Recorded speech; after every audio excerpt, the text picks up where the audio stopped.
எப்ப நேற்று யூஎஸ்ஏ பயப்படுங்க மரண பயத்தை காமிச்சிட்டானுங்க. நேற்று டாஸ் வின் பண்ண யூஎஸ்ஏ பவுலிங் சூஸ் பண்ணாருங்க. எல்லாரும் 300 லோடிங் சொன்னானுங்க. முதல் பாலே அபிஷேக் சர்மா தக்கா எம் ஷாக்குடு. அடுத்தது ஈசன் கிஷன் கொஞ்சம் டீசெண்டா ஒரு 20 ரன் எடுத்தான்ப்பா.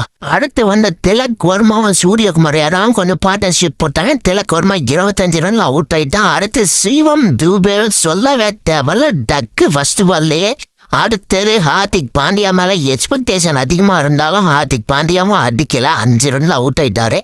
அடுத்தது ரிங்கு சிங்கும் 6 ரன் அவுட்டு. அடுத்தது சூரியகுமார் யாதவ் தான் கடைசி வரைய நின்று நிதானமா சுத்தி அடிச்சு தெறிக்க விட்டு சும்மா பொலந்து கட்டினா. அந்த கடைசி 19 ஓவர்லாம் என்ன அடி.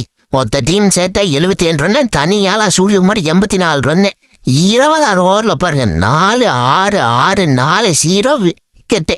என்ன மாறி அடி மொத்தம் பாருங்க 161 ரன்னு. ஒரு கட்டத்துல 77க்கு 6 இருந்தது. அதை அப்படியே எடுத்துட்டு வந்தான்ப்பா இவன். அது இந்த சௌரப் நெட்ரவால்கர்னு ஒருத்தர் இருக்கான், போட்டு பிரிச்சுட்டான சூர்யா. 64 ரன் 4 ஓவர்ல கொடுத்துட்டான். ஏன்பா இவ்வளோ நாளா இந்த சிராஜுக்கெல்லாம் வாய்ப்பு கொடுக்கல? பிரிச்சே விட்டான்.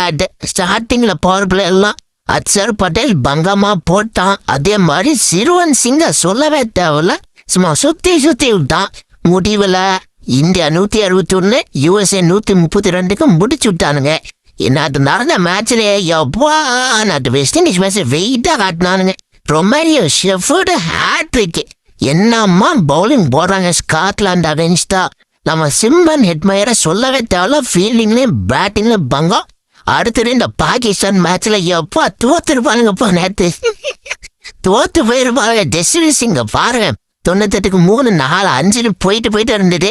நல்ல வேலை அந்த அஷ்ரஃபுல்லானா நான் அதுவுமே சோழி முடிச்சிருக்கோம். நான் பார்த்துட்டு நல்ல வேலை நான் தோக்காம தப்பிச்சிருக்கு.